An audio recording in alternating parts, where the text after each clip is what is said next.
उठ जाते। काश मैंने क्या कर दिया, कैसे कर दिया। मैंने अपने ही हाथों से घर में आग लगा दी, भाई को भाई का दुश्मन बना दिया। या अल्लाह, मैंने क्या किया, क्या कर दिया मैंने। दादी जान बस करें, कहीं तबीयत खराब ना हो जाए। अब हमें आगे मिलकर सबको संभालना है। मैं तो अब किसी का सामना भी नहीं कर सकती। सब ठीक कहते हैं, सब लोग ठीक कहते हैं। क्या करूं मैं, किसके सामने जाकर क्या कहूंगी, किसका सामना करूंगी, किसका, कैसे सामना करूंगी, कैसे करूंगी सबका सामना, कैसे करूंगी। या अल्लाह, आहिस्ता आहिस्ता सब ठीक हो जाएगा आजाद साहिबा, एकदम से तो कुछ नहीं होता। नहीं, कुछ ठीक नहीं होगा, देखना।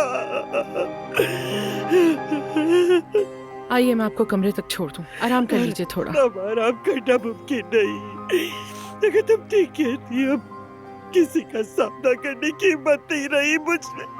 मैं अब किसी की आंखों में आंखें नहीं डाल सकती। मैं बेहतर है कि मैं किनारे हो जाऊं, बेहतर है कि अपने कमरे में पड़ी रहूं। नहीं हरगिज नहीं आजाद साहिबा, मेरा बिल्कुल भी ये मतलब नहीं था।